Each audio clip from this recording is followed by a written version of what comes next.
Hello genius, welcome to HM study. চলো আজকে আমরা তো 1 নম্বর চ্যাপ্টার আর 2 নম্বর চ্যাপ্টার কমপ্লিট করে নিয়েছি, ঠিক আছে। তাহলে চলো আজকে আমরা এই 3 নম্বর চ্যাপ্টার, যেটি হলো আমাদের দুটি চলক বিশিষ্ট রৈখিক সমীকরণ, সেটা দেখি। এই চ্যাপ্টারে আসলে কি কি করবো, অনেকগুলো প্রবলেমস আছে এই চ্যাপ্টারে। আমরা দেখবো আসলে তোমার রৈখিক সমীকরণ জানো, যে আগের ক্লাসে আমরা দেখেছি যে সমীকরণ মানে রাশিকে ইকুয়াল টু 0 দিলেই সমীকরণ হয়ে যায়। যেমন যে কোনো একটি রাশি আগে দেখেছি আমরা এক্স প্লাস বি, এরকম রাশি, সেটাকে যদি আমরা ইকুয়াল টু 0 না ইকুয়াল টু এনিথিং যদি দিই, যেমন ধর 6, তাহলে সেটা কি হয়ে গেল, একটা সমীকরণ হয়ে গেল। সমীকরণ মানে এই রাশির মানকে আমরা এই 6 এর সঙ্গে সমান করে নিয়েছি, সেটাকে কি হয়ে গেল, সমীকরণ মানে ইকুয়েট করে দিয়েছি, ঠিক আছে। তাহলে চলো এখন আমরা তোমরা আগের ক্লাসে দেখেছো যে রৈখিক সমীকরণ কিভাবে কাকে বলে, যে বহুপদ রাশির কি চলকের সর্বোচ্চ ঘাত কত থাকে, 1 থাকে, তাকে রৈখিক সমীকরণ বলে, ঠিক আছে, রৈখিক বহুপদ রাশি বলে। এখন আমরা ইকুয়াল টু এনিথিং দিয়ে দেবো, তাহলে আমরা বলবো এখন সেটাকে রৈখিক সমীকরণ বলে। এখন রৈখিক সমীকরণের আমরা বিভিন্ন দুটি চলক বিশিষ্ট রৈখিক সমীকরণ দেখবো। এটা আসলে কি একটি চলক বিশিষ্ট। আমি যদি অন্য একটি এরকম লিখে নিই, যেমন 6x + 5y = 3, এখানে চলক x এবং y, ঠিক আছে, এবং চলকের সর্বোচ্চ ঘাত কি 1, এর ক্ষেত্রেও 1 এবং y এর ক্ষেত্রেও 1, তাহলে কি মানে এটা একটা রৈখিক সমীকরণ, কিন্তু দুটি চলক বিশিষ্ট। তাহলে তোমরা অবশ্যই বুঝেছো যে দুটি চলক বিশিষ্ট রৈখিক সমীকরণ কি, যেখানে যে কোনো চলক দুটি থাকতে পারে, শুধু x এবং y থাকবে তা নয়, p q ও থাকতে পারে, m n ও থাকতে পারে, কোনো কোনো সময় l m এনিথিং থাকতে পারে। তাহলে এই হলো আমাদের দুটি চলক বিশিষ্ট রৈখিক সমীকরণ বুঝিয়েছি, দুটি চলক বুঝিয়েছি, এবং রৈখিক তো তোমরা অলরেডি জানো। এই চ্যাপ্টারে আমরা এরকম দুটি চলক বিশিষ্ট রৈখিক অনেকগুলো সমীকরণ থাকবে। বিশেষ করে এই যে চ্যাপ্টারের নাম কি, দুটি চলক বিশিষ্ট জোড়া রৈখিক সমীকরণ, মানে এরকম একটি রৈখিক সমীকরণ দেওয়া থাকবে এবং এরকম আরেকটি দেওয়া থাকতে পারে 7x + 9y = 7, এরকম থাকতে পারে। এরকম আমাদের দুটি চলক বিশিষ্ট রৈখিক সমীকরণ, কিন্তু এগুলো কি হয়ে গেলো, জোড়া মানে পেয়ার, দুটি মিলে। এই চ্যাপ্টারের নামই তাই। প্রথমে আমি নাম বুঝে দিলাম, দুটি চলক বিশিষ্ট জোড়া মানে দুইটা একসঙ্গে, এবং রৈখিক সমীকরণ মানে এক মাত্রা বিশিষ্ট, এবং সমীকরণ মানে ইকুয়েশন করে ইকুয়াল টু দিয়ে আমরা কিছু দিয়ে দেবো। তাই এগুলা আমরা এরকম যদি দুটি সমীকরণ থাকে, তাহলে এখানে এই জায়গায় এবং এই জায়গায়, এবং y এর জায়গায় এবং y এর জায়গায়, উভয় ক্ষেত্রে আমাদের কি হতে হবে, মানে x এর ভ্যালুটা কত হলে এই দুটি সমীকরণে কি হয়, মানটি সিদ্ধ হয়ে যায়। মানে যেমন ধরো x এর এমন একটি মান পেলাম যেটা এখানে, এবং y এর এমন একটি মান পেলাম সেটা এখানে বসালে, এই যে আমরা সলভ করে আমরা 3 পাবো। এরপরে সেম আগে যে x এবং y এর যে মানগুলি পেয়েছিলাম, সেগুলিকে যদি এই দুটির ক্ষেত্রেও যদি আমরা বসিয়ে দিই x এবং y এর জায়গায়, তাহলে আমরা এই ক্ষেত্রে কত পাবো, 7 পাবো, ঠিক আছে। এইগুলো আমরা সমাধান, এগুলোকে কি বলে, সলিউশন বা সমাধান, মানে দুটি চলক বিশিষ্ট জোড়া রৈখিক সমীকরণের সমাধান।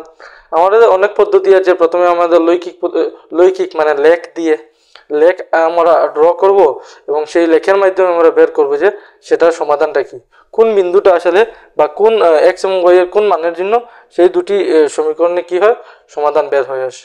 এরপরে আমাদের একটা আছে লৈখিক পদ্ধতি, গ্রাফিক্যাল মেথড, আরেকটা আছে আমাদের অ্যালজেব্রিক মেথড, যা বীজগণিতীয় পদ্ধতি।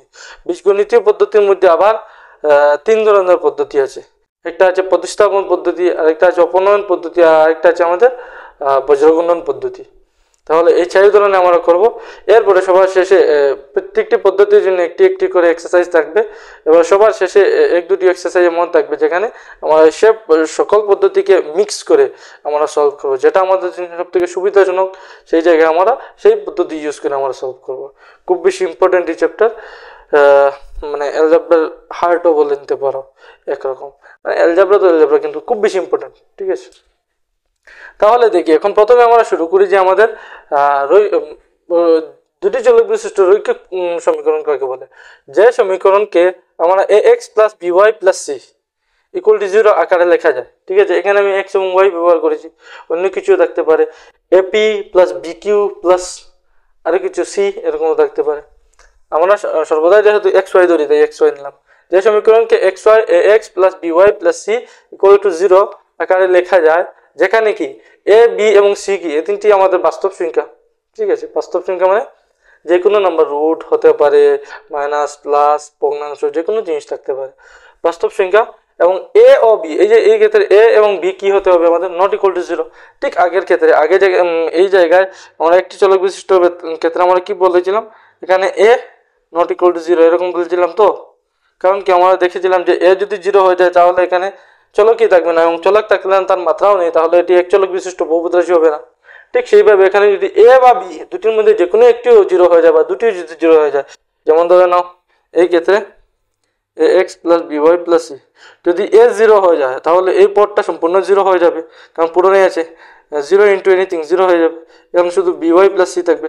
তাহলে সেটি আর দুটি চলক বিশিষ্ট থাকলো না, কি হয়ে গেল, একটি চলক বিশিষ্ট হয়ে গেল, শুধু ওয়াই থাকলো। তাই ঠিক সেইভাবে যদি বিও জিরো হয়ে যায় তাহলে একটি চলক শেষ হয়ে যাবে, দুটি জিরো হলে দুটি চলক শেষ হয়ে যাবে, তাহলে আমরা সেটাকে আর দুটি চলক বিশিষ্ট বহুপদ রাশি বলতে পারবো না, রৈখিক রাশি বলতে পারবো না। ঠিক তো, তাহলে আমরা কি বললাম, এ ও B not equal to zero, equal to zero হতে হবে না, তাকে দুটি চলক বিশিষ্ট, দুটি চলক, যেমন এখানে আমরা এক্স এবং ওয়াই নিয়েছিলাম, তাই এক্স এবং ওয়াই বিশিষ্ট রৈখিক সমীকরণ বলে। সমীকরণ কেন বলেছি, যে ইকুয়াল টু আমি জিরো দিয়েছি, বা ইকুয়াল টু যে কোনো জিনিস থাকতে পারে। ঠিক আছে, এইটা হয়ে গেল আমাদের আকার। ইকুয়াল টু যে কোনো জিনিস থাকলে মানে সেটা কি, যেমন ধরো এখানে তোমরা বলবে 3, আমরা আসলে কি করব, এই উভয় দিকে আমরা মানে বা 3কে আমরা ভিতরে নিয়ে আসবো, এরকম যেমন 6x plus 5y equal to 3, তো তাহলে সেটাকে যদি আমরা আদর্শ রূপে নিই, এই আদর্শ রূপে নিলে কি হবে, 6x plus 5y minus 3 equal to 0, এই যে চলে আসলো। ঠিক আছে, তাহলে মানে এই আকারে থাকে।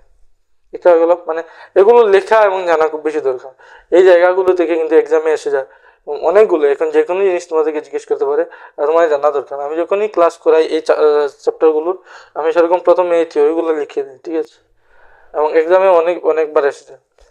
এরপরে আমরা কি বলতে পারি, এই যে এ এবং বি নট ইকুয়াল টু যে জিরো, সেটাকে আমরা এক কথায় এরকম বলতে পারি, A square P plus B square not equal to zero.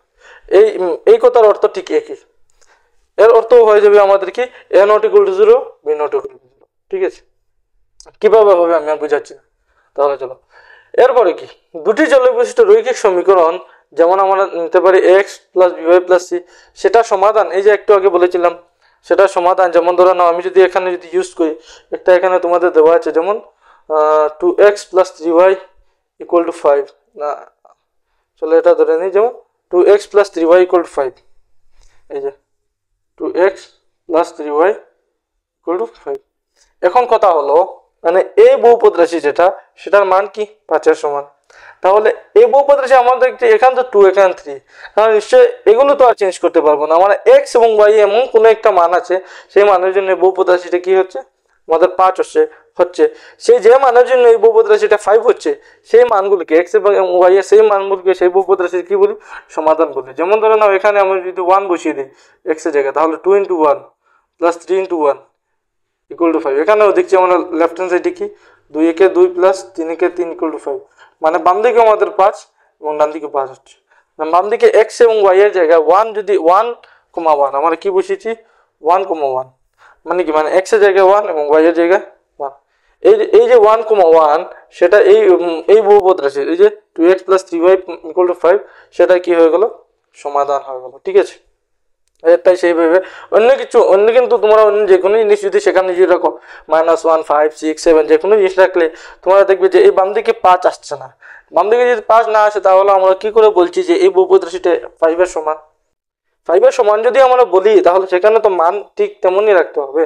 তাই আমরা বলছি যে সেটা সমাধান হবে কি 1,1। তো এখানে আমি কি বললাম, দুটি চলক বিশিষ্ট রৈখিক সমীকরণ যেমন x plus by plus c not equal to 0 এর x plus by plus c equal to 0 এর সমাধান এক জোড়া মান মানে এই যে এই একটা আর একটা দুটা মিলে এক জোড়া হয়ে গেল, তো তাহলে মান সর্বদা এক জোড়া থাকবে। ঠিক আছে, এক জোড়া মান থাকে, একটি x এর জন্য এবং অপরটি কিসের জন্য, y এর জন্য। এখানে যেহেতু আমি x এবং y ব্যবহার করছি, যদি p q হয় তাহলে একটি p এর জন্য অপরটি q এর জন্য।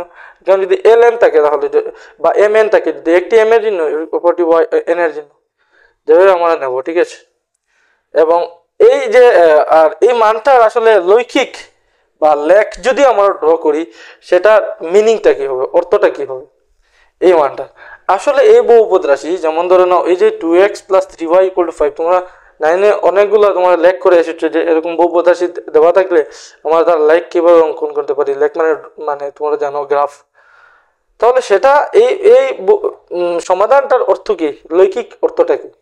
যদি এই বহুপদ রাশি আমরা যদি লেখ ড্র করি তাহলে দেখবো, যেমন ধরো লেখ আমি প্রথমে বলে দিই, যেমন যদি লেখ ড্র করি তাহলে দেখবো যে লাইন, যেহেতু একটা লৈখিক বহুপদ রাশি তাহলে তার গ্রাফ কি হবে, একটা লাইন হবে, এক নম্বর কথা। সেকেন্ড কথা, সেই লাইনে এই 1,1 বিন্দুটা সেই লাইনের উপর অবস্থান, লাইনের উপরে থাকবে, বুঝতে পেরেছ। মানে এছাড়া অন্য যে কোনো আমরা যদি বিন্দু নেই, যেমন ধরো না এখানে আমরা কি নিলাম, যেমন ধরো না 2,3 নিয়ে যাই, যেমন 2 × 3 2,3, তো 2,3 ব্যবহার করি, 2,3।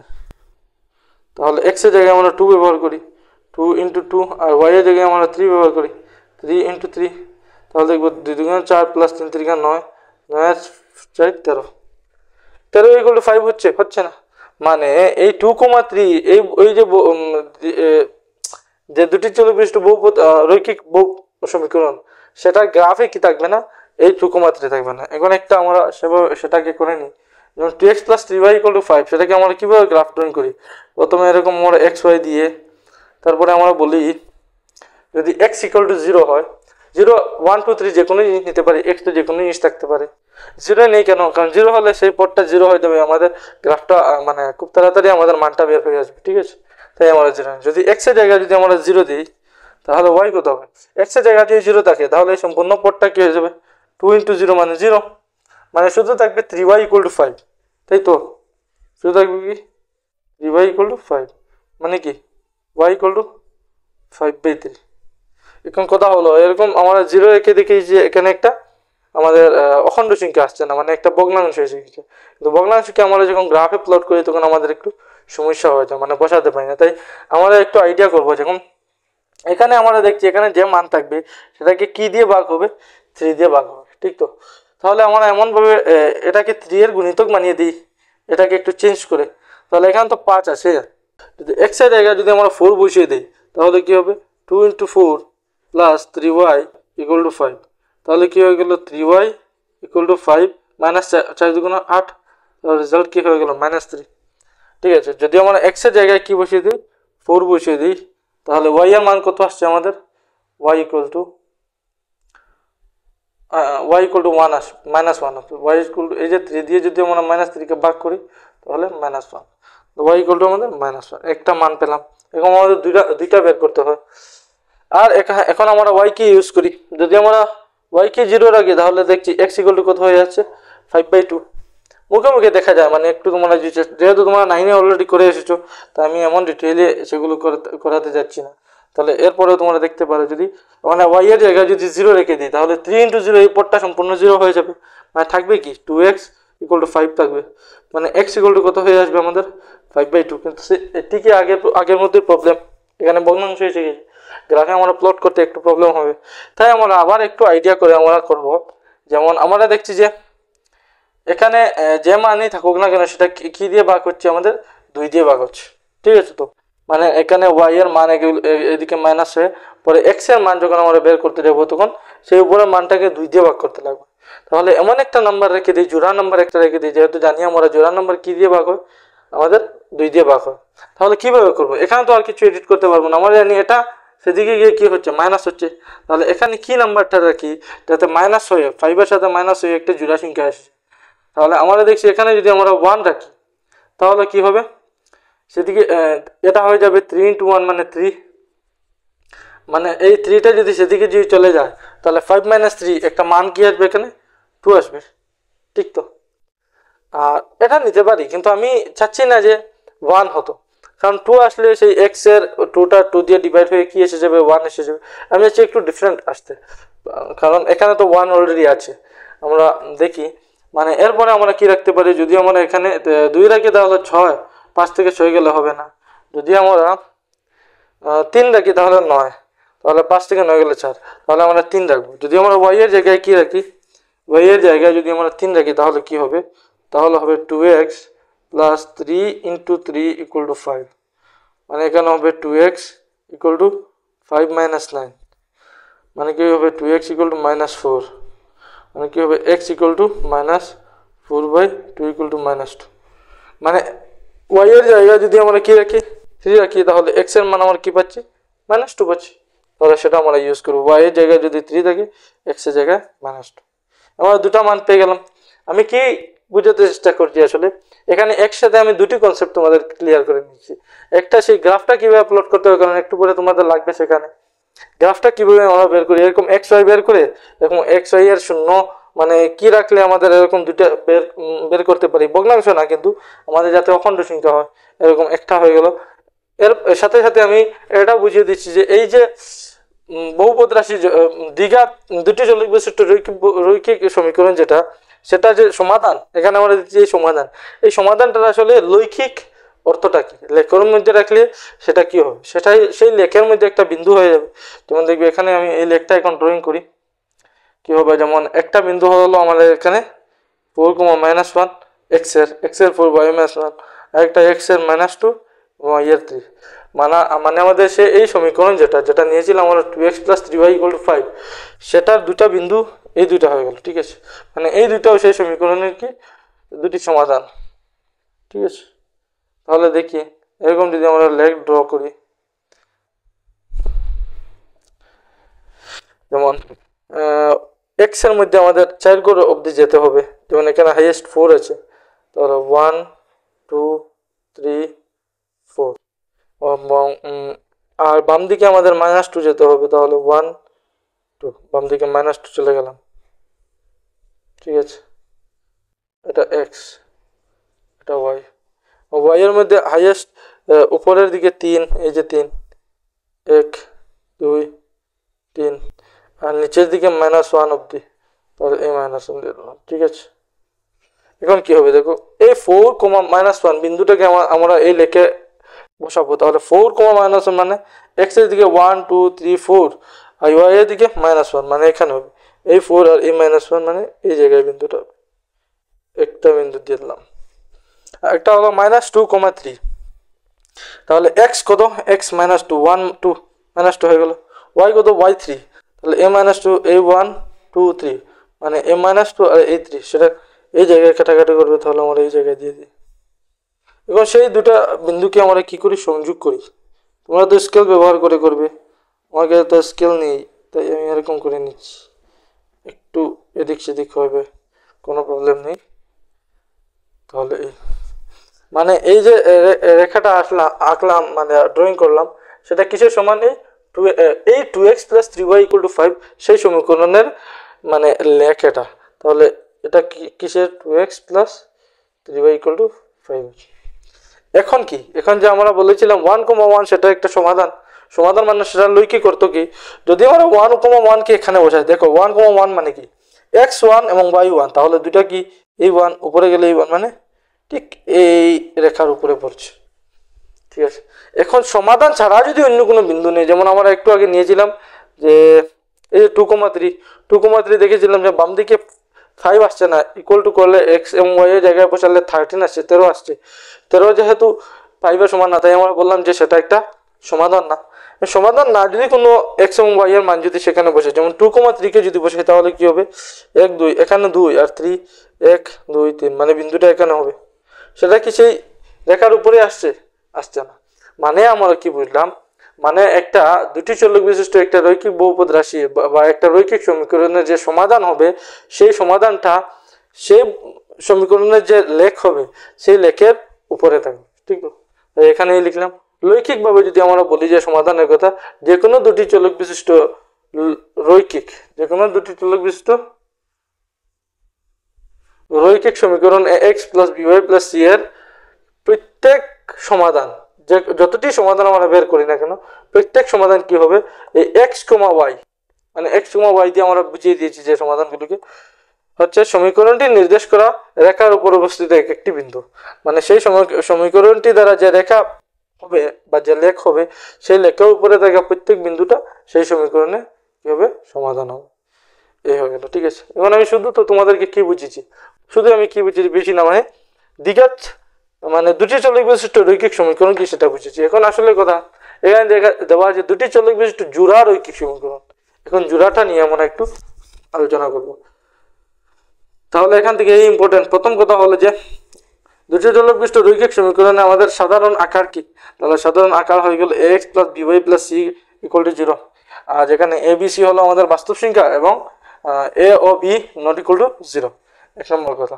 সেকেন্ড কথা হয়ে গেল সেটা সমাধান কি, সেটা সমাধান আমরা x এবং y এর মধ্যে যে বিন্দু বসালে বামপক্ষ এবং ডানপক্ষ সমান হবে, মানে এই বামপক্ষ ভ্যালু এবং এই ডানপক্ষ ভ্যালুটা সমান হবে, সেটাকে আমরা সমাধান বলি। আর লৈখিক, এখন আমরা যদি এরকম যদি দুটি আমরা যদি রৈখিক সমীকরণ নিই, জোড়া রৈখিক সমীকরণ, যেমন একটা ধরে নাও 5x + 9y - 3 = 7, আরেকটা হয়ে গেল -11x + 13y - 4 = 8, এই দুটা নিয়ে গেলাম। তাহলে এই দুটো সমীকরণ তোমরা জানো এটা একটা কি প্রডিউস করবে, একটা রেখা। এটার মানে লেখ কি হবে, লেখ একটা রেখা হবে। এটা যদি আমরা দেখি একটা লেখ যদি আমরা ড্রয়িং করি একটা রেখা হবে, কেন? সেটা রৈখিক সমীকরণ লেখ সর্বদা একটা রেখা হয়। তো এই দুটো সমীকরণকে যদি একটু আগে বুঝিয়ে দিলাম, এই এক্স এর এটার তো একটা সমাধান থাকবে, তোমরা জানো যে এক্স এবং ওয়াই এর একটা সমাধান থাকবে। মানে ধরে নাও যে কোনো একটি সমাধান কি x, y, মানে এখানে x এবং y আমরা বসিয়ে দিলে, মানটা বসিয়ে দিলে সেটা বামপক্ষে 7 এসে যায়, ডানপক্ষে সমান হয়ে যায়। মানে এমন একটা, আর ঠিক x, y যদি সেই সমীকরণকেও যদি সমাধান করে, ঠিক আছে, মানে সেই দুটি সমীকরণকে মিলিয়ে এমন কোন সংখ্যা আছে, কোন x এবং y এর ভ্যালু আছে যেটা এই সমীকরণের মান ও কি করে দেবে 8 করে দেবে, এই সমীকরণের মানকে কি করে দেবে আমাদের 7 করে দেবে, সেই সংখ্যাটিকে, সেই দুটি এই জোড়া রৈখিক সমীকরণকে কি বলবো আমরা, সমাধান বা সলিউশন বলবো। খুব ইজি। এখন কথা হলো সকল ক্ষেত্রে আমাদের সমাধান থাকতে পারে সেরকম নয়, কারণ কি আমরা যদি এই দুটাকে যদি আমরা লেখে যদি আমরা ড্রয়িং করি, তাহলে ম্যাক্সিমাম 3 উপায়ে আমরা ড্রয়িং করতে পারবো, কারণ আমরা জানি রেখা। তাহলে লেখ আমি আর বিন্দু নিয়ে ড্রয়িং করছি না, ধরেন না ওটা যে কোনো একটা রেখা, তাহলে আমরা একটা কিভাবে ড্র করতে পারবো, একটা রেখা এদিকে যাচ্ছে, একটা রেখা এদিকে আসছে, দুটা রেখা এরকম থাকতে পারে, তাহলে একটি বিন্দুতে কি হয়ে গেল, কাট হয়ে গেল। মানে এই যে বিন্দু যেটা থাকবে সেটা এই রেখার উপরেও থাকবে, ঠিক তো, আর এই রেখার উপরেও থাকবে, ঠিক তো। এই যে x, y যে বিন্দু এই রেখার উপরে আছে তো, আর এই রেখার উপরে আছে। এর মানে কি, একটু আগে দেখেছিলাম যে কোনো রেখার উপরে যে বিন্দু থাকবে সেটা সেই রেখার কি হলো, একটা সমাধান হলো। মানে এই বিন্দুটা যদি এই রেখার উপরে থাকে তাহলে তার একটা সমাধান, এই রেখার উপরে থাকলে তার একটা সমাধান। মানে আমরা দেখলাম এই কাটাকাটি থাকা বা ছেদ বিন্দু যেটা, সেটা যদি আমরা এখানে বসাই তাহলে এখানে 8 = 8 পাবো, এবং এখানে বসালে আমরা 7 = 7 পাবো, সমাধান হয়ে গেল লেখ পদ্ধতিতে। কথা হলো এই দুইটা রেখা কি এরকম থাকবে, আর কোনো অবস্থায় থাকতে পারবে না। হ্যাঁ, আর অন্য অবস্থায় তো থাকতে পারে, এরকম যদি থাকে, যেমন একটা রেখা এরকম আমরা মানে লেখ অঙ্কন করার পর এরকম হলো একটা রেখা, অন্য একটা রেখা ঠিক আবার এরকম হলো, একটু একটু দূরে এরকম হলো। তাহলে আমরা দেখছি যে এই দুটি রেখা কখনো কি কাটাকাটি করবে, কাট করবে না, কখনো কাট করবে না। যদি এরকম যদি কখনো কাট না করে, তাহলে দুইটা রেখার মধ্যে এমন কোনো একটা কমন বিন্দু নেই যে এই রেখার উপরে যে আছে সেটা এই রেখার উপরে আছে, এরকম কমন কোনো বিন্দু নেই। যদি কোনো কমন কোনো বিন্দু থাকে না, মানে এই দুটি রেখার কি হবে না, কোনো সমাধানই থাকবে। এই দুটা জোড়া রৈখিক সমীকরণের কোনো বিন্দুই থাকে, কোনো সমাধানই থাকে, ঠিক আছে। এরকম থাকতে পারে, সমাধান যে থাকবে সর্বদা তা নয়, কিছু কিছু ক্ষেত্রে কি হয় সমাধান থাকেও না। এরপরে আমরা আরো একটা কেস হতে পারে, সেটা কি, সেটা হলো এরকম এই রেখাকে যদি আমরা ড্রয়িং করলাম বা আমরা অঙ্কন করলাম, আমরা পেলাম এই পরের রেখাটাকে যদি আমরা ড্রয়িং করি তাহলে আবার আমরা এরকম আরেকটা রেখা পেয়ে যাব, মানে একটা ঠিক উপরে আরো একটা রেখা। মানে আমরা বলবো এই দুটি সংখ্যার মধ্যে অনেকগুলো সমাধান আছে। এই ক্ষেত্রে দেখেছিলাম শুধু একবার কাট হয়েছে, মানে একটা বিন্দু কমন আছে, তাই একটা সমাধান। এই ক্ষেত্রে কি হবে, এই দুটা রেখার মধ্যে বা দুটা দ্বিঘাত রৈখিক জোড়া রৈখিক সমীকরণের মধ্যে অনেকগুলো সমাধান থাকতে পারে, একটা দুইটা তিনটা এরকম অনেক পেয়ার থাকতে পারে, অনেক জোড়া সমাধান থাকতে পারে। এই তিন উপায়ে আমাদের থাকে। এখন কথা হলো ঠিক আছে, সেগুলো একটু পরে তোমরা বুঝবে, আমি জাস্ট এই সমাধানের বিষয়ে তোমাদেরকে বুঝিলাম। মানে আমাদের এই ক্লাস, এই সম্পূর্ণ চ্যাপ্টারটা এই সমাধান নিয়ে থাকবে। এখন দেখো এখানে আমরা এই এই এই এই তিনটাকে আগে কি বলেছিলাম, এখানে -3 না, এখানে -4 না, এগুলো ডিলিট করে দিই। ঠিক আছে, মানে 5x প্লাস 9, বা এখানে আমি 7টাকে এখানে লিখে দিই, এখান থেকে এখানে 0 লিখে দিই, আর 8টাকে এখানে লিখে দিই, এখানে 0 লিখে দিই।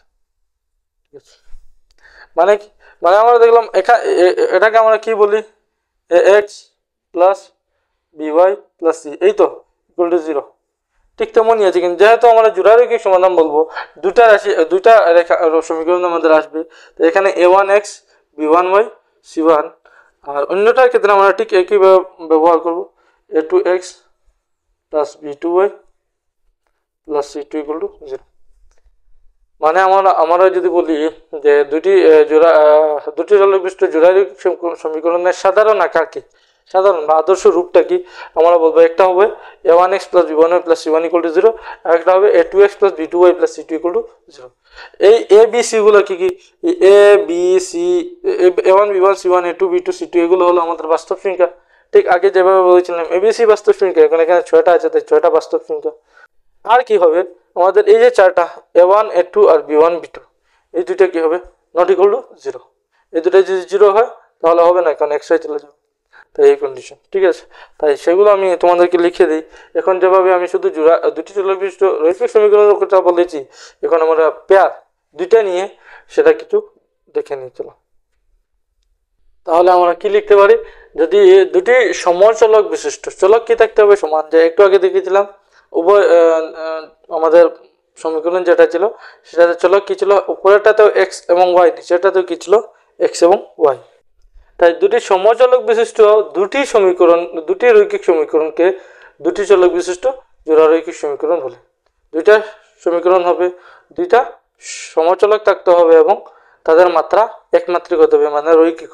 ঠিক আছে, জোড়ারৈখিক সমীকরণের সাধারণ আকার কি, a1x plus b1y plus c1 equal to 0, আর a2x plus b2y plus c2 equal to 0, এই দুইটা মিলে এই জোড়ারৈখিক সমীকরণের সাধারণ আকার। এখানে a1 b1 c1 এগুলি কি, এখানে a1 b1 c1 আগের মতোই বাস্তব সংখ্যা, আর a1 square plus b1 square not equal to 0 এর কথা হলো a1 এবং b1 নট ইকুয়াল টু 0, একটু আগে এটা লিখেছিলাম। এবং ঠিক যে সেইভাবে এই কথার অর্থ হলো a2 এবং b2 নট ইকুয়াল টু 0। এবং দুটি চলক বিশিষ্ট জোড়ারৈখিক সমীকরণ যেটা, সেই সমীকরণের সমাধান করা যেতে পারে। সমাধান কিভাবে করা যেতে পারে, আমরা দুইভাবে করতে পারি আসলে, সমাধান এবং বর্ণনাও করি। বর্ণনা বলে দিই আমরা, সমীকরণের সমাধান এবং বর্ণনা করা যেতে পারে। এখানে লিখে দাও তোমরা, এবং বর্ণনা, বর্ণনা মানে এক্সপ্লেইন। ঠিক আছে, মানে আমরা বুঝাতে পারবো। সমাধান এবং বর্ণনা করা যেতে পারে লৈকিক পদ্ধতিতে এবং বীজগাণিতিক পদ্ধতিতে। মানে কি, মানে যে আমাদের দুটি জোড়ারৈখিক সমীকরণ হবে, সেই সমীকরণগুলো সমাধান থাকবে কি, সমাধান থাকবে না কি, অনেক সংখ্যক সমাধান থাকবে না, একটা সমাধান থাকবে না কোনো সমাধান। এই যে আগে যে তিনটা আমরা কেস নিয়েছিলাম, এক ক্ষেত্রে আমরা দেখছিলাম শুধু একটা সমাধান আসছে, অন্য ক্ষেত্রে দেখেছিলাম কোনো সমাধানই আসছে না, সমাধান থাকবে না, আর শেষের ক্ষেত্রে দেখেছিলাম আমরা অনেক সংখ্যক, একটি অধিক সমাধান আমরা পেতে পারি। ঠিক আছে, ঠিক তেমনই মানে আমরা কিভাবে এই বর্ণনাটা করতে পারবো, আমরা লৈকিক পদ্ধতিতে করতে পারবো এবং বীজগাণিতিক পদ্ধতি। তাহলে চলো প্রথমে আমরা যে 3.1 এ যেগুলো, প্রথমে আমরা উদাহরণ এক থেকে দেখি। তাহলে কি বলেছিল, যে 20 টাকা নিয়ে একটি মেলায় যায় এবং সে প্রকাণ্ড ঘূর্ণন, মানে বড় যে চরকা সেটা সে চড়েছিল, ঘূর্ণন চাকাতে ঘুরতে এবং হুপলা খেলতে চায়।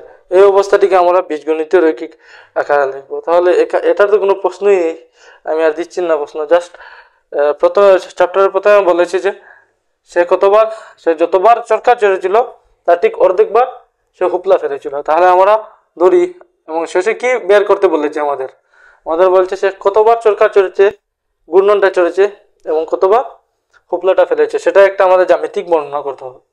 তাহলে আমরা বলবো, ধরি গীতা চরকা ঘূর্ণন চড়েছিল কতবার, ঘূর্ণন চড়েছিল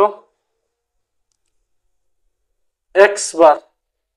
ঠিক আছে, এবং হুপলা ফেলেছিল y বার। ঠিক আছে, y বার। আর প্রশ্নতে আমাদের দেওয়া আছে, কিন্তু প্রশ্নতে বলে দিয়েছে যে যতবার সে কি করবে, এবং আর কি দেওয়া আছে, আর চলো আমরা দেখি। আচ্ছা, দেওয়া আছে দিয়ে লিখে দিই। যেমন ধরো দেওয়া কি আছে, দেওয়া আছে একবার ঘূর্ণন চড়তে খরচ হয় 2 টাকা, খরচ হয় 2 টাকা, এবং একবার হুপলা ফেলতে খরচ হয় কত টাকা, 2 না, সেটা 3 টাকা, কিন্তু সরকার চড়তে, আর হুপলা ফেলতে খরচ হয় 4 টাকা। আর কি, তার মোট খরচ হয়, আমরা জানি মোট কত খরচ হয়েছিল তার, সে হুপলা এবং চরকা চড়তে তার মোট খরচ হয়েছিল 20 টাকা। সেই হয়ে গেল। প্রশ্ন মতে কি দেওয়া আছে, প্রশ্ন মতে দেওয়া আছে যে সেটা হুপলা চরকার অর্ধেক। তাহলে আমরা বলবো প্রশ্ন মতে কি ওয়াই, যে হুপলা খেলা সেটা কিসের অর্ধেক, আমাদের চরকা চড়ার অর্ধেক। তাহলে 2y = x, তাহলে আমরা বলবো x - 2y = 0। একটা হয়ে গেল, মানে x সেখানে আমরা 2y নিয়ে গেলাম, x - 2y সেখানে 0 থেকে গেল, এরপরে আমরা একসাথে ডান দিক বাম দিক করে নিলাম। ঠিক আছে, আর কি প্রশ্ন মতে এটা, এবং এবং আমাদের 3 টাকা একবার চড়তে, তাহলে x বার চড়তে 3x, প্লাস 4 টাকা একবার চড়তে, তাহলে 4 বার একবার ফেলতে, তাহলে y বার ফেলতে 4y। এই দুইটার যে খরচ হয়েছিল সেটা কিসের সমান, 20 টাকার সমান, এই দুইটা। ঠিক আছে, এটাকে আমরা যদি 1 দিয়ে দিই, এটাকে আমরা দেবো 2। সে হলো বীজগণিতিক বর্ণনা। বলেছিল বীজগণিতিক বর্ণনা কি, আর লৈখিক বর্ণনা কি হবে। ঠিক আছে, এখন আমরা বলবো 1 এবং 2 এর 1 এবং 2 এর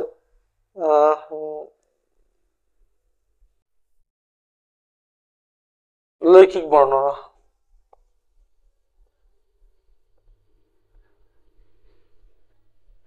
লৈখিক বর্ণনা, ঠিক আছে। প্রথমে আমরা কি করব, আমরা কয়েকটি বিন্দু বের করে নেব, প্রত্যেক সমীকরণ কমপক্ষে আমরা 2টি করে সমাধান আমরা বের করে নেব।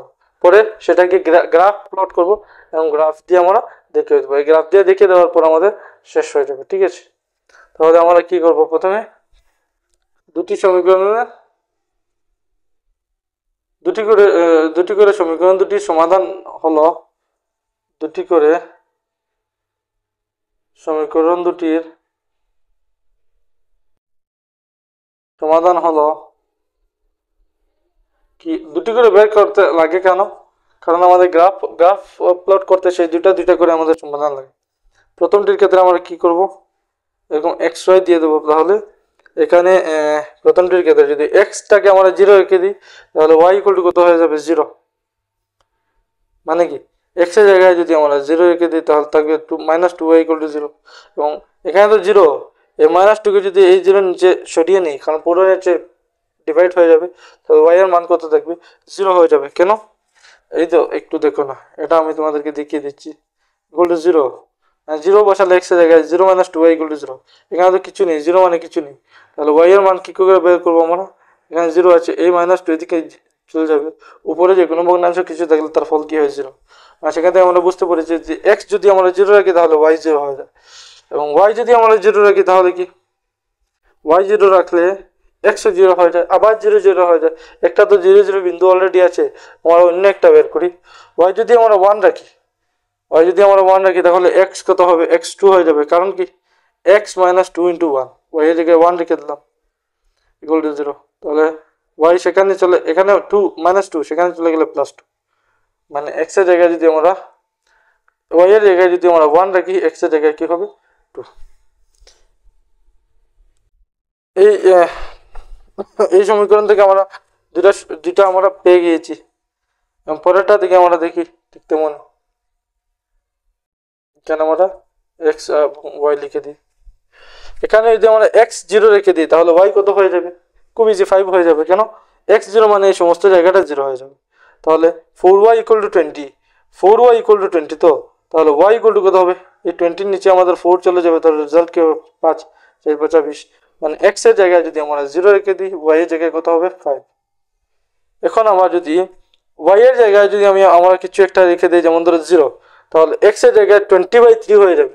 3 দিয়ে তো আর 20-কে ভাগ করা যায় না, তাহলে আমরা একটু চেঞ্জ করে দিই, x এর জায়গায় আমরা 0 রাখলে হবে না, আমরা x এর জায়গায় যদি 1 রেখে দিই, তাহলে দেখবো এখানে 4 একে 4, কিন্তু 4 সেখানে বিয়োগ হলে হয়ে যাবে 16, এখানে থাকবে 16। 16কে আবার 3 দিয়ে ভাগ করা যাবে না, মানে বুঝতে পেরেছো তো? এখানে যে সংখ্যাটা থাকবে সেটা এটা থেকে বিয়োগ হবে, বিয়োগ হলে যে একটা ফল আসবে সেটা আবার কি দিয়ে ভাগ করতে লাগবে? আমাদের 3 দিয়ে, কারণ x এর মান তো বের করতে হবে। তাই আমরা 1 বসিয়েও হচ্ছে না, 2 বসিয়ে দেখি, 2 যদি আমরা ব্যবহার করি তাহলে 4 2 8, ঠিক তো? 8কে যদি আমরা 20 থেকে বিয়োগ করি তাহলে হয়ে যাবে 12, এবং 12 3 দিয়ে ভাগ যায়। তাহলে আমরা কি করি? এখন y এর জায়গায় যদি আমরা 2 ব্যবহার করি, y এর জায়গায় যদি আমরা 2 প্লট করি, তাহলে কি হবে? যেমন 3x plus 4 into 2 equal to 20, মানে হয়ে যাবে 3x ইকুয়াল টু 20 মাইনাস 8, মানে হয়ে যাবে x ইকুয়াল টু কত হবে? 20 মাইনাস 8 হয়ে যাবে 12, আর 3টা নিচে চলে আসবে, মানে 3 4 12, 3 দিয়ে 12-এর মধ্যে 4 বাজা, মানে y এর জায়গায় যদি আমরা 2 রেখে দিই, x এর জায়গায় কি আসবে? 4 আসবে। মানে আমরা বিন্দু কি কি পেলাম? পেলাম বিন্দু একটা হলো 0 0 2 1 0 5 এবং 4 2, বিন্দুগুলো গ্রাফে বসে, বিন্দুগুলো লেখ অঙ্কন করি, ঠিক আছে? এই বিন্দুগুলোর আমরা লেখ অঙ্কন করি, এই দুইটা মিলে এই যে সমীকরণের একটা লেখ হবে, এবং এই দুইটা বিন্দু মিলে এই সমীকরণের একটা লেখ হবে। তাহলে আমি এগুলো একটু মুছে এখানে লিখে দিই, যেমন লেখ দুইটা কি হবে?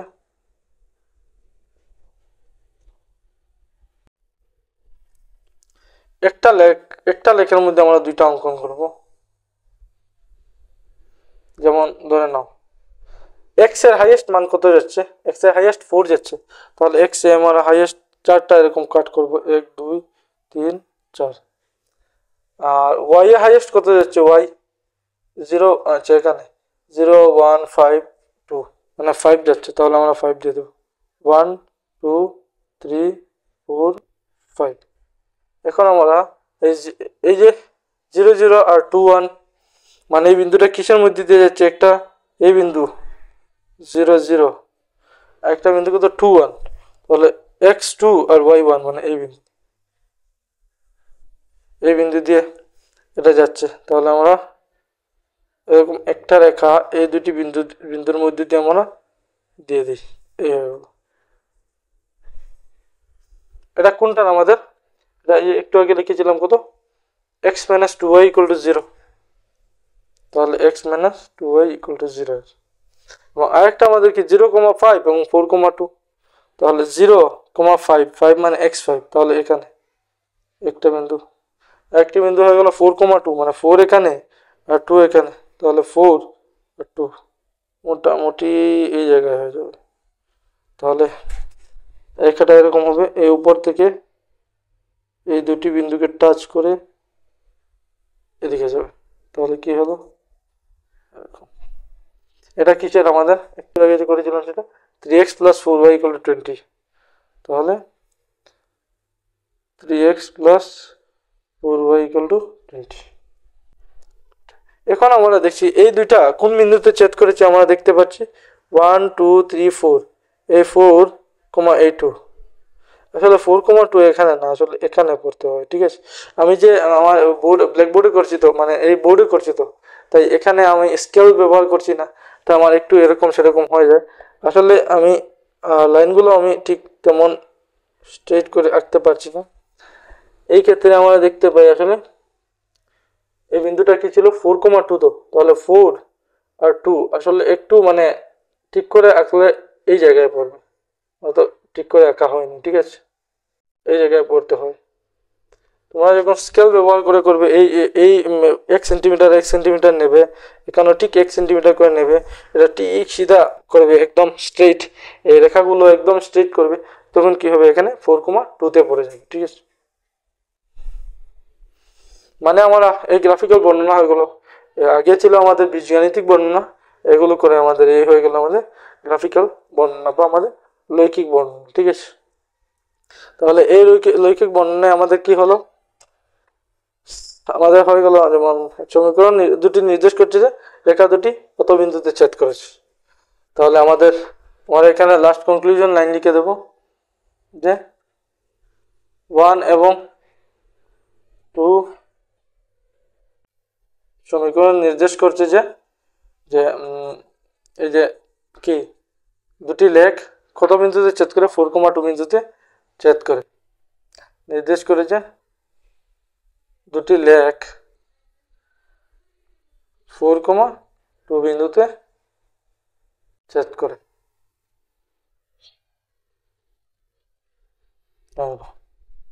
হয়ে গেল আমাদের গ্রাফিক্যাল রিপ্রেজেন্টেশন বা লৈখিক বর্ণনা। ঠিক আছে, 2 নম্বর ঠিক তেমনি গীতা এবং মণিহারি, এটা তোমরা একটু তুলে নাও উদাহরণ এক, খুব ইজি, এরকম করতে করতে তোমরা আরো পারবে। ঠিক আছে, আরো আমরা একটু অ্যাডভান্স হব। তাহলে আমরা দ্বিতীয়টা একটু দেখি। উদাহরণ 2 বলছে যে গীতা একটি মণিহারি দ্রব্যের দোকানে গিয়ে 2টি পেন্সিল এবং 3টি রবার 9 টাকায় ক্রয় করেছে। গীতার কাছে তার বান্ধবী সোনালী নতুন ধরনের পেন্সিল এবং রবার দেখে সেও একই ধরনের 4টি পেন্সিল এবং 6টি রবার কিনেছে। কত টাকা দিয়ে? 18 টাকা দিয়ে। তাহলে এই যে অবস্থা, এটার বীজগণিতিক এবং লৈখিকভাবে আমরা বর্ণনা করতে হবে। আমি প্রশ্নটা এখানে তোমাদেরকে দিয়ে দিচ্ছি, তোমরা দেখবে। এখন কথা হলো, আমরা এখান থেকে কিন্তু রবার এবং পেন্সিলের মূল্য বের করতে পারি, একটি রবারের দাম কত এবং একটি পেন্সিলের দাম কত, কিন্তু এটাকে সমাধান বলে, সমাধান করার পরে মূল্য আসে। তাহলে সমাধান আমরা 3.2 থেকে দেখব। এখন আমাদেরকে শুধু বলছে এটা বীজগণিতিক বর্ণনাটা কি হবে এবং লৈখিক বর্ণনাটা কি হবে। তাহলে আমরা কি বলি যে যেহেতু গীতা কি করেছে, 2টি পেন্সিল এবং 3টি রবার কিনেছে 9 টাকা, তাহলে একটি পেন্সিল একটি রবারের দাম মূল্য বা দাম কত আমরা জানি না। তাহলে বলবো ধরি একটি পেন্সিলের মূল্য আমরা x টাকা ধরে নিই, ধরে নাও x টাকা। ঠিক আছে, এবং এভাবে আমরা একটি রবারের মূল্য আমরা y টাকা ধরে নিই। তোমরা অলরেডি ক্লাস 9-এ করে এসেছো এরকম, মানে এরকম দেওয়া থাকলে আমরা কিভাবে সেগুলো বীজগণিতিক আকারে লিখি। ঠিক আছে,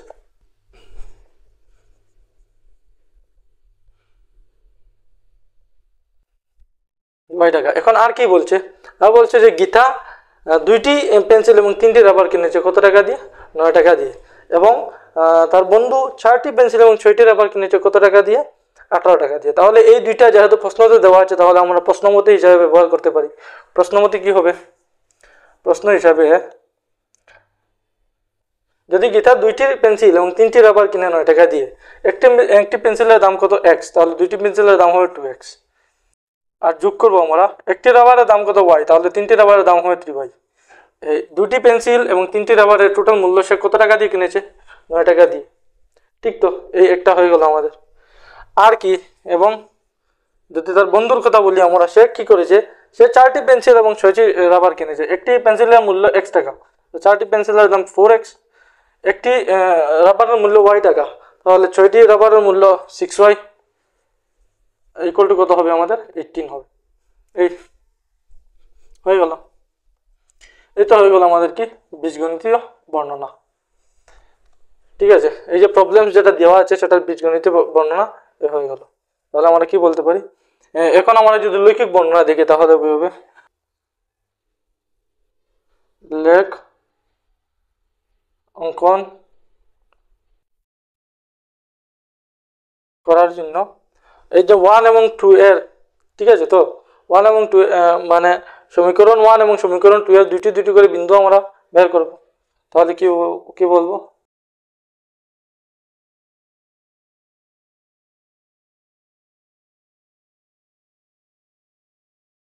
তাহলে 1 থেকে কি হবে, আমরা এটাকে আগে প্রশ্ন যেভাবে করেছিলাম ঠিক সেইভাবে হবে। এটা 9 ছিল তো, তাহলে আমরা কি বলবো, এখন সেটাকে যদি আমরা এখানে x এখানে y দিয়ে দিই, এভাবে যদি করে দিই, দিয়ে দিই, তাহলে কি হবে? এখন দেখি এখানে যদি আমরা এক্স এর ভ্যালু যদি 0 রেখে দিই, এক্স এর ভ্যালু 0 রাখলে কি হবে? এই 2 × 0 মানে এই পদটা সম্পূর্ণ 0, শুধু থাকবে 3y = 9। তাহলে y এর মান কত পাবো আমরা? 3y = 9 হলে 3 কে y এর মান পেতে হলে 3 কে 9 এর নিচে নিয়ে যাব, মানে এরকম হয়ে যাবে 9/3, শুধু y = 9/3 হবে। তাহলে 3 3 যা 3 3 9, এই হয়ে গেল 3। মানে আমরা দেখছি y যখন x যখন আমরা 0 রাখছি তখন আমরা y এর মান কত পাচ্ছি? 3। এই একটা বিন্দু পেয়ে গেলাম, কত? 0,3। আর আরেকটা আমরা এখন একবার আমরা y কে 0 রেখে দেখে নিই।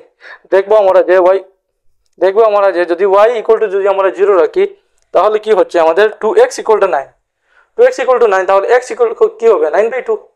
9/2 হলে সেটা একটা ভগ্নাংশ হয়ে যাবে, হবে না। তাহলে আমরা 0 নেব না, y = 0 রাখলে হচ্ছে না, যেহেতু আমরা y = 1 রাখি।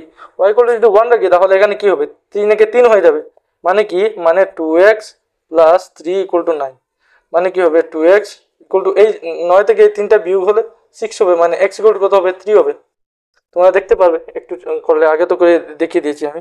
মানে আমরা এখন একটা অখণ্ড সংখ্যা পেয়েছি। তাই আমরা কিসের জন্য পেয়েছি? y যখন আমরা 1 রাখলাম তখন x কত পেলাম? 3 পেলাম। এই দুইটা আমরা পেয়ে গেলাম, ঠিক আছে। এখন ঠিক একইভাবে আমরা আমাদের দ্বিতীয় যে সমীকরণ সেটা দেখে দেখি। দ্বিতীয় সমীকরণ কি? 4x + 6y = 18। এখন সেটার জন্য আমরা ঠিক একইভাবে x y এরকম করে একটা বক্স বানিয়ে নেব। তারপর কি বলবো? যদি আমাদের x যদি আমরা 0 রাখি তাহলে কি হবে? এই সম্পূর্ণ পদটা 0, মানে 6y = 18, আর y = 18/6 মানে 3, 3 18 তো, তাহলে 3, মানে x = 0 রাখলে আমরা দেখছি y = কত পাচ্ছি? 3। তোমরা করবে, আগে যে আমি করিয়ে দেখিয়ে দিয়েছি। এখন যদি একটু কনফিউশন লাগে একটু নিজে নিজে ট্রাই করবে রাফ পেজে, ঠিক আছে। এখন যদি আমরা y কে 0 রেখে দিই, প্রথমে আমরা 0 রেখে টেস্ট করি, কারণ 0 রাখলে সম্পূর্ণটা 0 হয়ে যায়, খুব ইজিলি আমাদের হচ্ছে। যদি একান্ত 0 রাখলে না হয় তাহলে আমরা 1 2 এরকম অন্য যে কোনো নাম্বার রেখে দেখতে পারি।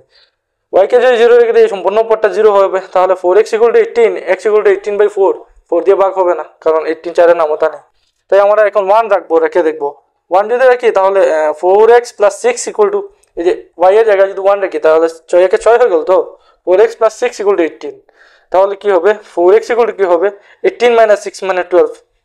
এই 18 থেকে 6টা বিয়োগ হবে, মানে x = কত হবে? x = 3 হয়ে যাবে, ঠিক তো? সিম্পল। তাহলে আমরা কি পেলাম? যদি y = আমরা যদি 1 রাখি তাহলে আমরা x = কত পাচ্ছি? 3 পাচ্ছি। এই তাহলে এই দেখো এখান থেকে তোমরা দেখতে পাচ্ছ এটা 0,3 আর 3,1, এটা 0,3 আর 3,1, মানে কি? আমরা যদি লেখ অঙ্কন করি তাহলে যে দুইটা লেখ হবে সেই দুইটা একই লাইনের উপরে দুইটা লেখ হবে, ঠিক আছে। মানে এরকম হতে পারে যে আগে আমি দেখিয়ে দিলাম যে কি কি 3 উপায় হতে পারে, হয়তো একবার কাটাকাটি হতে পারে, হয়তো বা সমান্তরাল হতে পারে, বাকি একটার উপরে আরেকটা হতে পারে। এই যে একটার উপরে আরেকটা যেটা সেটা কেসিসি। তাহলে এই দুইটা থেকে এখন আমরা যদি লেখ অঙ্কন করি তাহলে এখন আমার এখানে তো জায়গা নেই, আমি পাশে করছি, ঠিক আছে। তাহলে আমরা কি করব? অতএব এই বিন্দুগুলো কি কি? 0,3 3,1 0,3 3,1 0,3 3,1 0,3 এবং 3,1 বসিয়ে লেখ অঙ্কন করে সিম্পল লেখ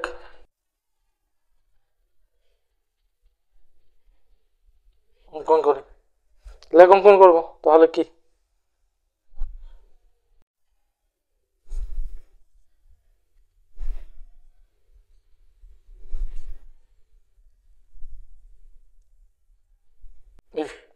এখন দেখো আমাদের হাইয়েস্ট এক্স এর ভ্যালু কোথায় যাচ্ছে? 3 পর্যন্ত। তাহলে মানে আমরা এক্স এর হাইয়েস্ট 3টা গড় নেবো। ওয়াই মানে এরকম জানলে ভালো, না হলে আমরা কত নেবো কিভাবে? প্রথমে দেখে নেবো যে এক্স এর হাইয়েস্ট 3 পর্যন্ত যাচ্ছে, এই যে এখানে এখানে, আর ওয়াই এর হাইয়েস্টও 3 পর্যন্ত যাচ্ছে এখানে। তাহলে আমরা এক্স কে 3টা করে 1 2 3, আর ঠিক সমান সমান মাপ নিয়ে আমরা এখানে দেবো 1 2 3। তাহলে প্রথম বিন্দুটা কি? 0,3 0 x0 y3, মানে এই জায়গা, সরি এই জায়গা, এই জায়গা। তাহলে 0,3, আর পরেরটা হলো 3,1 3 x3 y1, মানে এই বিন্দুটা হবে, ঠিক আছে।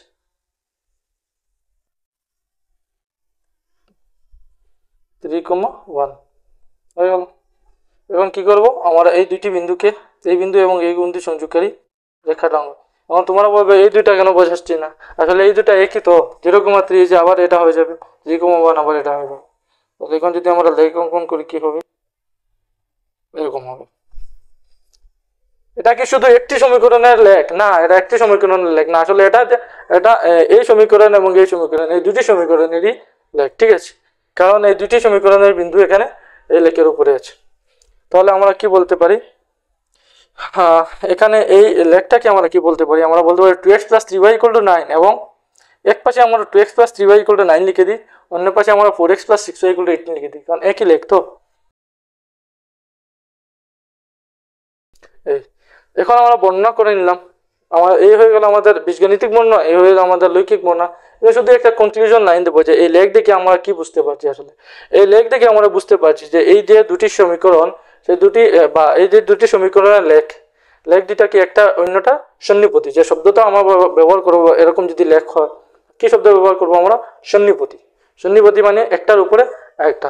তাহলে আমরা কনক্লুশন লাইনটা এখানে লিখে দেবো। কি লিখবো, আমরা বলবো যে কনক্লুশন, আমরা দেখেছি যে লেখ থেকে পাওয়া গেল যে উভয় সমীকরণই সন্নিপতি।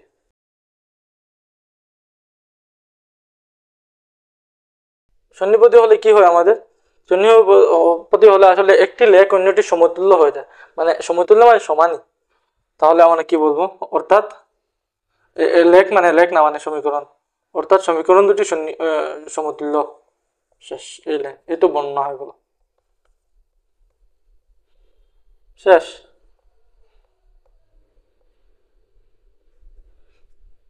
ঠিক তেমনি এখন তো আমরা এটা দেখেছি, উদাহরণ 3টা কিভাবে আছে আমরা দেখি। উদাহরণ 3টা অলরেডি তোমাদের ল্যাঙ্গুয়েজে দিচ্ছে না প্রশ্ন, আসলে তোমাদেরকে বলছে শুধু ডাইরেক্ট তোমাদেরকে সমীকরণ দিয়ে দিচ্ছে, অ্যালজেব্রিক এক্সপ্রেশন দিয়ে দিচ্ছে, জাস্ট বলে দিচ্ছে যে জ্যামিতিকভাবে অবস্থাটি বর্ণনা করো। এই যে জ্যামিতিক আর লৈকিক একই কথা, ঠিক আছে। উদাহরণ 3তে আসলে আমরা কি দেখতে পাই, মানে দুইটা সমীকরণ কি, আমি এখানে তোমাকে প্রশ্ন দিচ্ছি, তোমরা দেখো। সমীকরণ এই এবং সমীকরণ অন্য একটি দিয়ে দুটি রেল বর্ণনা করা হয়, মানে দুটি রেলগাড়ি, একটা সমীকরণ দিয়ে একটি রেলগাড়ি, অন্য সমীকরণ দিয়ে অন্য একটি রেলগাড়ি বোঝাচ্ছে। জ্যামিতিকভাবে অবস্থাটি আমাদেরকে কি করতে হবে, বর্ণনা করতে হবে। তাহলে আমরা সমীকরণটি লিখে নিই, প্রথমে লিখে নিয়ে দেওয়া আছে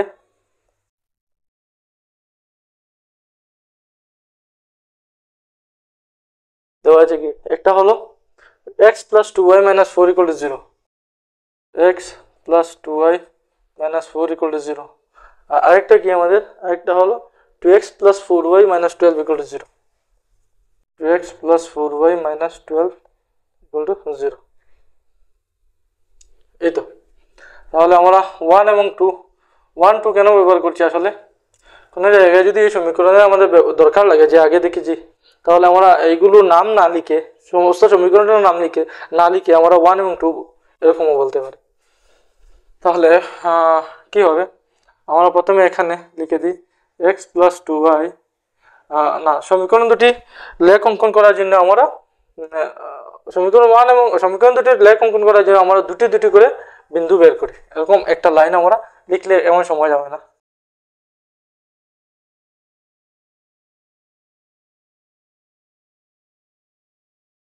তাহলে কি হবে, x + 2y - 4 = 0, এর ক্ষেত্রে আমরা বিন্দু বের করতে হলে এরকম xy বের করব, এরকম দিয়ে দেব। দুটি বিন্দু হয়ে গেলে আমাদের হয়ে যায়, কারণ কি আমরা যেহেতু জানি সেটা দুটি চলক বিশিষ্ট রৈখিক সমীকরণ।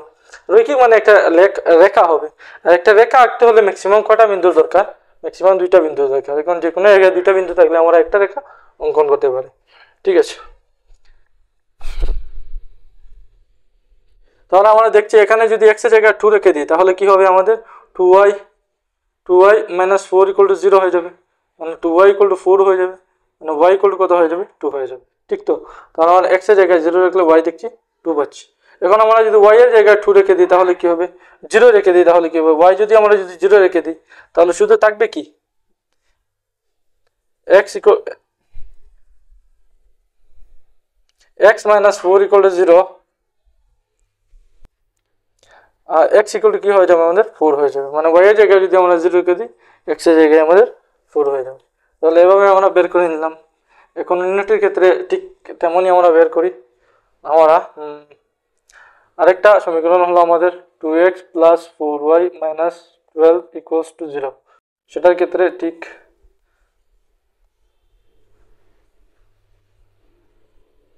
এই এখন হলো x এর জায়গায় যদি আমাদের কি হয় 0 রাখি, 0 রাখলে কি হবে 4y ইকুয়াল টু 12 এরকম হয়ে যাবে। 4y minus 12 equal to 0, 4y minus 12 equal to 0। তো তাহলে 4y ইকুয়াল টু এই 12টা সেদিকে সরিয়ে নিলে 12 প্লাস 12 হয়ে যাবে, 4y ইকুয়াল টু 12। তাহলে 4y ইকুয়াল টু 12 হলে y ইকুয়াল টু কত হবে, y ইকুয়াল টু 3 হয়। সিম্পল, তোমার এই ভাগ করে দেখে নিন, 12 এর নিচে 4 কে নিয়ে যাবে। তাহলে x এর জায়গায় যদি আমরা y 0 রেখে দিই, y এর জায়গায় কত হচ্ছে আমাদের 3। ঠিক আছে, এখন y এর জায়গায় যদি আমরা কি রাখি 0 রাখি, তাহলে x ইকুয়াল টু কত হবে, আমরা দেখছি y এর জায়গায় 0 রাখলে সম্পূর্ণ পদটা গায়েব হয়ে যাবে, মানে 2x মাইনাস 12 ইকুয়াল টু 0 হবে। ঠিক, এখন 2x মাইনাস 12 ইকুয়াল টু 0 মানে 2x ইকুয়াল টু 12, 12 কে সেদিকে সরিয়ে নিলাম, প্লাস হয়ে গেল। এখন 2x ইকুয়াল টু যদি 12 হয় তাহলে x ইকুয়াল টু কত হবে আমাদের, x ইকুয়াল টু 6 হবে। এই যে 12 এর নিচে চলে আসবে। ঠিক আছে, তাহলে y এর জায়গায় যদি আমরা 0 রেখে দিই, x কত পাচ্ছি আমরা 6 পাচ্ছি। এই হয়ে গেল। এখন আমাদের কি করতে হবে, এই যে আমরা বিন্দু পেয়ে গেলাম, এখানে দুইটা বিন্দু, এখানে দুইটা বিন্দু, আমরা বলবো অতএব 0,2, এরপরে 4,0, এরপরে 0,3 এবং 6,0 বসিয়ে সমীকরণ 1 এবং 2 এর লেখ অঙ্কন করি। সিম্পল, এটা তোমরাও পারবে, কোনো এমন আহামরি কিছু না। অলরেডি ক্লাস 9ও করে এসেছো, আর 9ও যদি নাও করো তাহলে আমি যেভাবে বুঝিয়ে দিলাম অবশ্যই পারার কথা। এখন আমরা এখানে লেখ অঙ্কন করি, তাহলে কি হবে, লেখার জন্য এই তোমাদের তো পেজের নিচে জায়গা থাকবে, তাহলে তোমার এরকম স্ট্রেট উপরে থেকে নিচে করবে, এরকম বাম দিকে ডান দিকে করবে না। ঠিক আছে, একটু লেখ আঁকার জন্য আমি যদি একটু অ্যাকুরেট না আঁকি তাহলে প্রবলেম হবে। যতটুকু সম্ভব আমার দ্বারা আমি অ্যাকুরেট আঁকার চেষ্টা করবো, এরপরেও ভুল হওয়ার চান্স আছে। ঠিক আছে,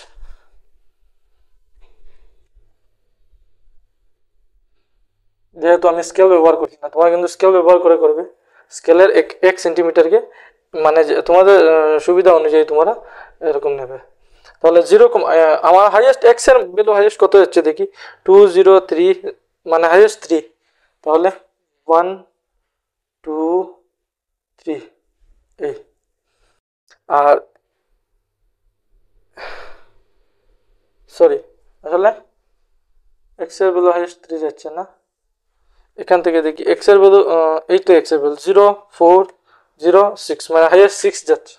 তাহলে আমরা এখানে 6 দিই, 1 2 3 4, এই ডিস্টেন্সটা কিন্তু সেম রাখতে হবে, 5 6, যদি সেম না হয় তাহলে প্রবলেম হবে। গ্রাফ আঁকার নিয়ম অবশ্যই জানো। আর ওয়াই এর ভ্যালু হাইয়েস্ট কত হচ্ছে, হাইয়েস্ট 3। তাহলে এখানে যে ডিস্টেন্স নিয়েছিলাম, যে দূরত্ব নিয়েছিলাম, সেখানেও ঠিক তেমনই নিতে হবে, 1 2 3। এই এখন যদি 0,2 বিন্দুটি কই, 0 x0 y2, মানে এই বিন্দু, একটা বিন্দু আমাদের হয়ে গেল 0,2। 4,0 4 কি বলছি আমি, x0 y2, ঠিক আছে। আর x4 y0, মানে 4,0 1 2 3 4 এই বিন্দু। ঠিক আছে, এটা কি 4,0, এটা হলো 0,2। এখানে হলো 0,3, কোথায় 0,3 এই বিন্দু হবে আমাদের, তাহলে 0,3। ঠিক আছে, আর 6,0 এই বিন্দু হবে আমাদের 6,0। তাহলে আমাদের এখান থেকে যে এই দুইটা বিন্দু পেয়েছি 0,2 আর 4,0, সেই দুটাকে আমরা সংযোগ করব, 0,2 আর 4,0, সেই দুটাকে যদি আমরা কানেক্ট করি তাহলে কি হবে, এরকম হবে। ঠিক তো, আর পরে যে দুইটা 0,3 আর 6,0 কে যদি আমরা কানেক্ট করি তাহলে কি হবে,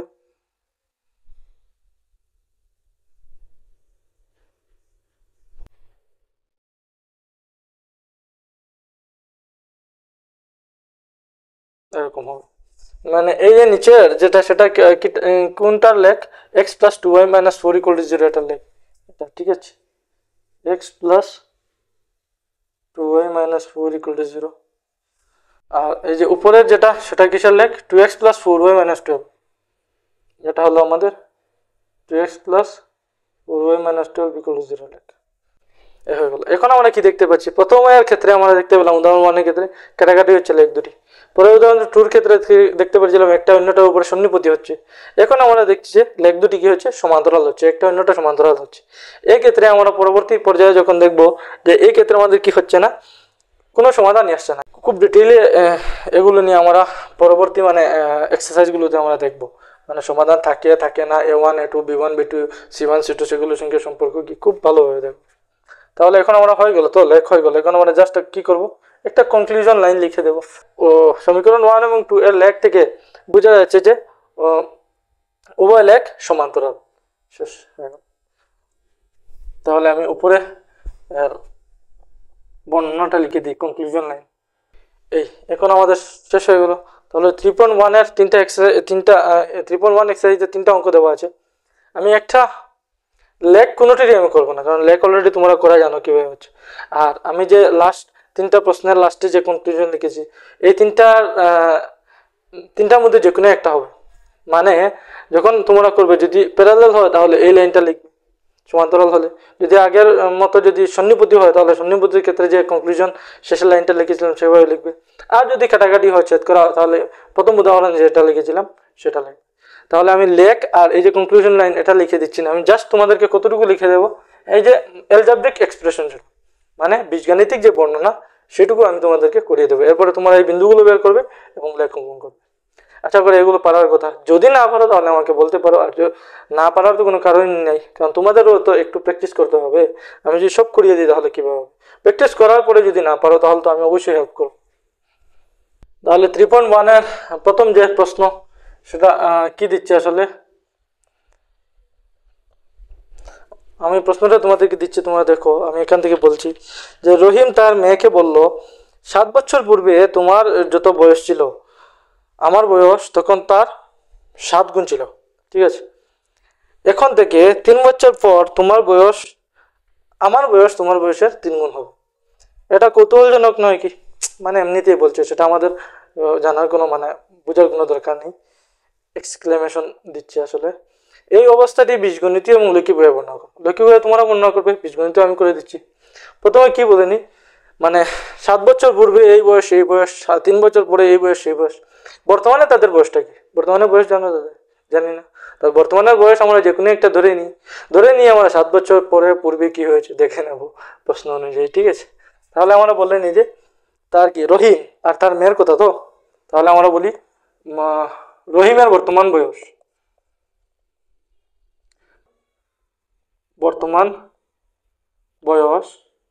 কত? x বছর। সিম্পল, বছর পর্যন্ত দিয়ে দিলে। এবং তার মেয়ের বর্তমান বয়স y বছর, হয়ে গেল। এখন আমরা কি বলি, প্রথমে দেওয়া আছে যে 7 বছর পূর্বে রহিমের তার মেয়ের বয়স, তার বয়সে কি কিছু একটা। তাহলে আমরা প্রথমে দেখিনি যে 7 বছর পূর্বে রহিম এবং তার মেয়ের বয়স কত? 7 বছর পূর্বে। তাহলে বলি 7 বছর পূর্বে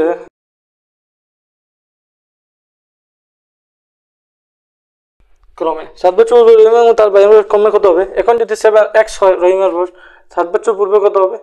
x - 7 বছর, ঠিক আছে তো? এবং তার মেয়ের কি হবে? y - 7 বছর। সিম্পল। 7 বছর রহিমের হবে x - 7, x থেকে 7 বিয়োগ করে নিলাম, তার মেয়ের হবে y - 7, y থেকে 7 বিয়োগ করে নিলাম। আর কি দেওয়া আছে? আর দেওয়া আছে যে 3 বছর পর তাদের বয়সের কথা। এবং আমার এটাও বলিনি 3 বছর পরে রহিম এবং তার মেয়ের বয়স ক্রমে। ক্রমে কি? ক্রমে এখানে যে রহিম নামটা আগে এসেছে, তো এখানে বয়সের মধ্যে যে বয়স আগে আসবে সেটা রহিমের হবে, এবং যে নাম পিছনে আছে এখানে, যে বয়স পিছনে, সেটা এই পিছনের নামের হবে। এই ক্রমে শব্দটা ইংরেজিতে রেসপেক্টিভলি বলে, ঠিক আছে? তো রহিম 3 বছর পর রহিম এবং তার মেয়ের বয়স হবে 3 বছর পর রহিম, তো রহিমের বয়স কত হবে? এখন x হলে 3 বছর পর x + 3 বছর, ঠিক আছে তো? এবং তার মেয়ের কত হবে y প্লাস 3। এখন যদি y হয় তাহলে 3 বছর পর y প্লাস 3। সিম্পল। এখন আমাদেরকে প্রশ্ন মতে কি বলছে দেখো, প্রশ্ন মতে বলছে 7 বছর পূর্বে রহিমের মেয়ের বয়স যত ছিল, রহিমের বয়স তার কত গুণ ছিল? তার 7 গুণ ছিল। 7 বছর পূর্বে আমরা জানি রহিমের মেয়ের বয়স এই ছিল, রহিমের বয়স কত? x-7। ঠিক আছে, তো রহিমের বয়স তার মেয়ের বয়সের কত গুণ? মেয়ের বয়স আমরা জানি 7 বছর পূর্বে এই মেয়ের বয়সের 7 গুণ। সিম্পল। মানে রহিমের বয়স তার মেয়ের বয়সের 7 গুণ, কিন্তু কোন বয়স? 7 বছর আগের বয়স। এই যে আমরা তাই 7 বছর আগের বয়সটা ইউজ করছি। এখন কি বলবো? এখন এখানে একটু সলভ করে আমরা একটু ইজি করে নেব। 7y minus 49। তাহলে লিখলে কি হবে? x minus 7y equal to minus 49 plus 7। তাহলে x minus 7y equal to 42। ঠিক আছে, সিম্পল। এখন আরো একটা লাগবে আমাদের, এটাকে আমরাও 1 ধরে নিই। ঠিক আছে, এটা তো প্রশ্ন মতে এই একটা কথা। আর কি দেওয়া আছে আমাদের? এবং আর প্রশ্ন মতে দেওয়া আছে যে 3 বছর পর আমার বয়স তোমার বয়সে 3 গুণ হবে। মানে 3 বছর পরে রহিমের বয়স তার মেয়ের বয়সের কত গুণ হবে? 3 গুণ হবে। তাহলে এখন আমাদের কোন বয়স ইউজ করতে হবে? 3 বছর পরে। মানে রহিমের বয়স 3 বছর পরে কত হবে? x plus 3। সেটা কিসের সমান হবে? তার মেয়ের বয়স 3 বছর পরে যত হবে তার 3 গুণ হবে। তাহলে মেয়ের বয়স কত 3 বছর পরে? y plus 3। তার 3 গুণ কত? এখানে 3 মাল্টিপ্লাই করে দিলাম, গুণ করে দিলাম, হয়ে গেল। এখন সেটাকে যদি আমরা একটু ইজি করে নিই বা একটু সলভ করে নিই, 3y প্লাস 9। এখন x minus 3y equal to 9 minus 3 কি হবে? x minus 3y equal to 6। ঠিক আছে, ভেরি সিম্পল। এই দুটো তোমরা এখন ইউজ করে লেখন তোমার এই যে অ্যালজেব্রিক এক্সপ্রেশন হয়ে গেছে। ঠিক আছে, এখন লেখ কিছু নাই, যে এটার দুইটা বিন্দু বের করবে, এটার দুইটা বিন্দু বের করবে, বিন্দুগুলোকে পরে প্লট করবে, প্লট করে পরে কনক্লুশন লাইন লিখে দেবে, শেষ হয়ে গেল। ঠিক তেমনই চলো এখন আমরা 2 নম্বরটা দেখি, এটা তোমরা তুলে নাও। 2 নম্বর কি বলছে দেখো, এখানে মানে একটি ক্রিকেট দলের ক্রীড়া শিক্ষিকা, মানে স্পোর্টস টিচার আর কি, মানে যাই হোক, ক্রীড়া শিক্ষিকা 3টি ব্যাট এবং 6টি বল ক্রয় করেন অত টাকায়।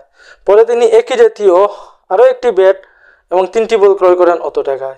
এই অবস্থাটি বীজগণিতে কেমন লিখবে? খুব ইজি, খুব ইজি। কেন? প্রথমে 3টি ব্যাট এবং 6টি বল 3900 দিয়ে কিনেছেন, পরে একটি ব্যাট এবং 3টি বল 1300 দিয়ে কিনেছেন। তাহলে একটা ব্যাট একটা বলের দাম কত ছিল আমরা জানি কি? জানি না। তাহলে আমরা প্রথমে ধরে নেব কি, ধরি একটি ব্যাটের দাম x টাকা এবং একটি বলের দাম y টাকা।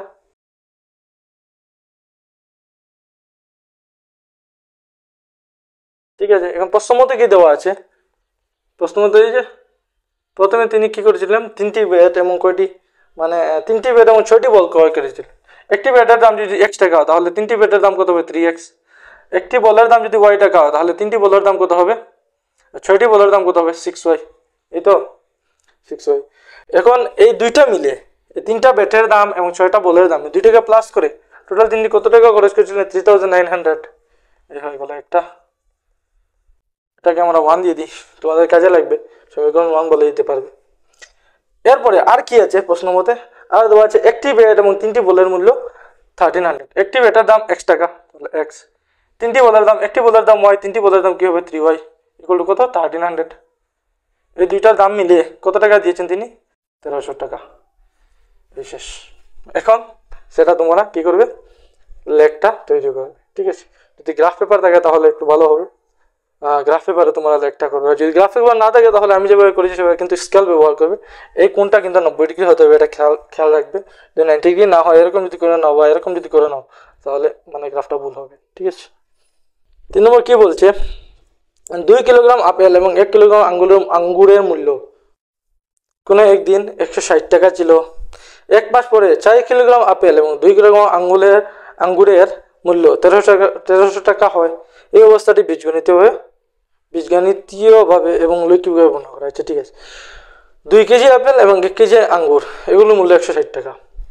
4 কেজি আপেল এবং 2 কেজি আঙ্গুর এগুলো মূল্য 1300 টাকা। কারণ 1 কেজি করে কত, আমরা তুমি বলতে পারবে কি এখান থেকে যে 1 কেজি আপেলের মূল্য কত, দাম কত, এবং 1 কেজি আঙ্গুরের দাম কত, দুটো বলতে পারবো না। তাহলে সেটা তো আমরা জানি না, সেই জানি না যে জিনিস সেটা দিয়ে আমরা স্টার্ট করব। আমরা কি বলবো, ঠিক কীভাবে আমরা ধরি 1 কিলোগ্রাম আপেলের মূল্য x টাকা এবং 1 কিলোগ্রাম আঙ্গুরের মূল্য y টাকা। আঙ্গুর না মানে আঙ্গুর, ফিঙ্গার না, গ্রেপস।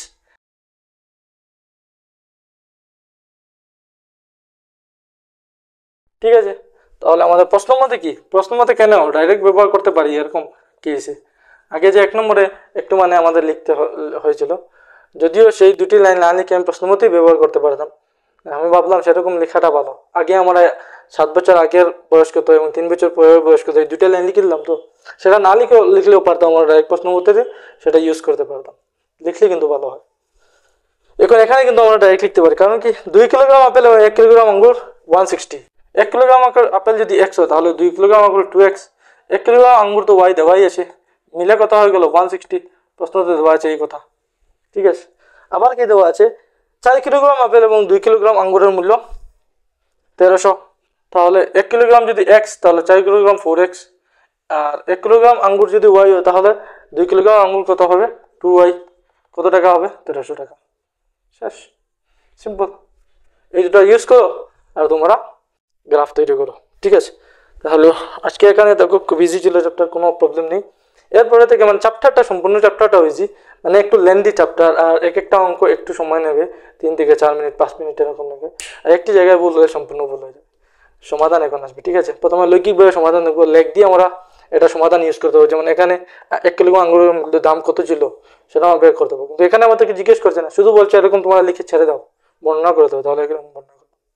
পরে আমাদের এরকম সলভ করতে হবে, প্রথমে লেখ দিয়ে, এরপরে বীজগণিতিক প্রথমে প্রতিস্থাপন, এরপরে অপনয়ন, এরপরে বজ্রগুণন, এগুলো 3টে ব্যবহার করে এবার লাস্টে এক্সারসাইজ মিক্স করে শেষ হবে। তাহলে চলো আজকে এখানে, ঠিক আছে, থ্যাংক ইউ, বাই বাই।